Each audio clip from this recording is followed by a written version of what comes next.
You promise me, please. Please, don't do it. They're just children. They are not fighters. Please. You promise me, no.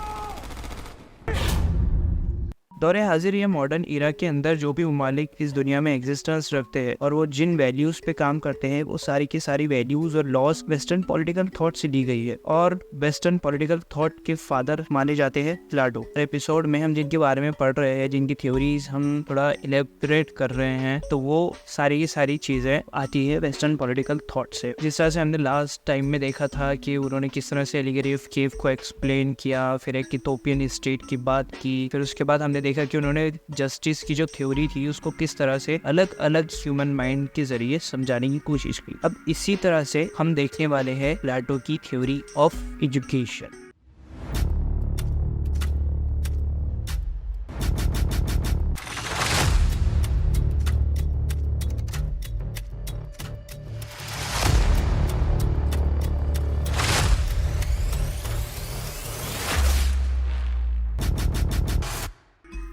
Last episode में हमने देखा था कि किस तरह से प्लाटो ने 4 कैरेक्टर के अंदर ह्यूमन माइंड को डिवाइड करके जस्टिस को समझाने की कोशिश की थी। अगर किसी स्टेट और किसी इंस्टीट्यूशन के ऊपर अगर इंसाफ और जस्टिस को इम्प्लीमेंट किया जाता है तो वहाँ पर उस टाइप की एजुकेशन भी प्रोवाइड की जाती है कि लोगों को उसकी वैल्यू हो कि इंसाफ और जस्टिस किस चिड़िया का नाम है। उन्होंने स्पार्टा के साथ अपने एथेंस के एजुकेशन सिस्टम को कंपेयर किया। उन्होंने देखा कि एथेंस के अंदर सिर्फ फिलोसॉफी के ऊपर ध्यान दिया जा रहा है और कोई फिजिकल ट्रेनिंग दी है। हालांकि स्पार्टा के अंदर फिजिकल ट्रेनिंग के साथ साथ फिलोसॉफी की भी ट्रेनिंग दी जा रही है। और अगर सेकंड स्टेज पे देखें तो एथेंस के अंदर प्राइवेट एजुकेशन है। जिस तरह से आज हमारे यहाँ बहुत सारे प्राइवेट इंस्टीट्यूशन एजुकेशन प्रोवाइड करते हैं, उसी तरह से एथेंस के अंदर प्राइवेट एजुकेशन सिस्टम था और स्पार्टा के अंदर स्टेट की तरफ से, गवर्नमेंट की तरफ से पूरी एजुकेशन स्पॉन्सर थी, फ्री थी। हाफ ऑफ द पॉपुलेशन मतलब कि सारी की सारी वुमेन नेग्लेक्ट की गई थी एथेंस के अंदर एजुकेशन से। उनको राइट नहीं था एथेंस के अंदर कि वो एजुकेशन हासिल कर सके और स्पार्टा के अंदर वुमेन्स को भी राइट था कि वो एजुकेशन हासिल कर सके। इसी वजह से स्पार्टा इतनी मजबूत स्टेट, इतनी ताकतवर स्टेट बन सका और एथेंस के ऊपर इन्वेड किया और एथेंस की टेरिटरीज को अपने अंडर ले लिया। Article 26 of 1948 universal declaration of human rights of United Nations ने यही आइडिया प्लाटो को अडॉप्ट किया कि एजुकेशन फॉर ऑल होनी चाहिए। एजुकेशन ना सिर्फ इंसान को मालूमात फराहम करने का जरिया है बल्कि इंसान को आज़ादी की तरफ, फ्रीडम की तरफ ले जाने का जरिया है, अपनी जिंदगी में बहुत सारी अपॉर्चुनिटीज दिलाने का जरिया है। यूनाइटेड नेशन के हिस्टोरिकल बैकग्राउंड अगर देखा जाए तो वर्ल्ड वॉर सेकंड के बाद बहुत सारे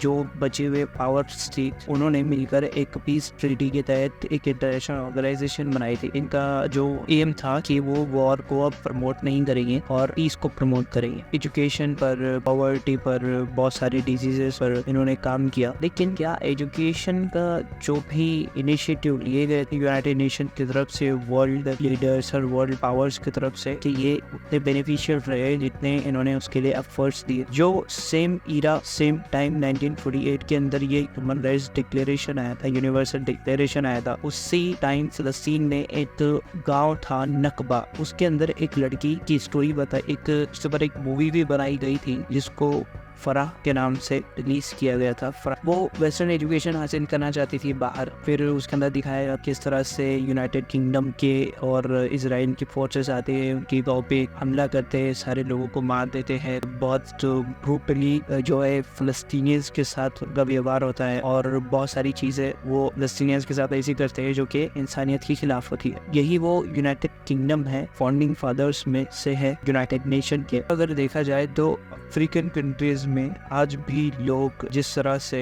जिंदगी गुजार रहे हैं, कोई एम्प्लॉयमेंट नहीं है, कोई इंस्टीट्यूशन नहीं है जो जॉब प्रोवाइड करे, जो एजुकेशन प्रोवाइड करे। बच्चे एजुकेशन से बहुत ज़्यादा दूर है। और अगर हम देखें ये जो कंट्रीज है, China, France, United kingdom, USA और रशिया, अगर इनके डिफेंस के हम सिर्फ डेटा देखें तो ये बिलियंस और 100 बिलियंस ऑफ डॉलर्स जो है खर्च करते हैं अपने डिफेंस पर। एक डेटा के हिसाब से देखा जाए तो अंदर पूरी दुनिया से करीबी खत्म हो सकती है, जो कि दुनिया में बहुत सारे इंसानियत के खिलाफ जो भी चीज़ें होती है उसका इशू बनता है। लोग भूखे मर रहे हैं, स्टार्विंग हो रहा है लोगों को, फिर उससे वो मर रहे हैं, फिर प्रॉपर एजुकेशन ही नहीं मिल पा रहा है, एम्प्लॉयमेंट ही नहीं मिल पा रही है, डेवलपमेंट ही नहीं हो रहा है। क्योंकि जब यूनाइटेड नेशन की स्थापना हुई थी, यूनाइटेड नेशन बना था या फिर उससे रिलेटेड जो भी ऑर्गेनाइजेशन है वो बने हैं, तो वो सिर्फ ह्यूमैनिटी को प्रमोट करते हैं, इंसानियत को प्रमोट करते हैं। लेकिन बहुत सारे इंसान अभी भी है जो ये सारी चीज़ों से महरूम है। बहुत सारे इंसान अभी भी अपने लिए बहुत सारी चीज़ों के लिए, एजुकेशन के लिए, अच्छी लाइफ के लिए, जिंदगी के लिए, अपनी कंट्री के लिए नहीं लीगल बहुत लड़ रहे हैं। इसी तरह से आज भी लाखों बच्चे मारे जा रहे हैं सिर्फ भूख से, लाखों बच्चे महरूम हुए सिर्फ तालीम से, लाखों बच्चे और लाखों लोग ने हर बार से उनको निकाल दिया गया है और वो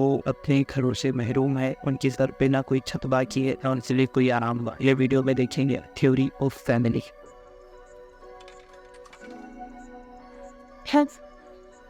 Avete pas des casora? Avete a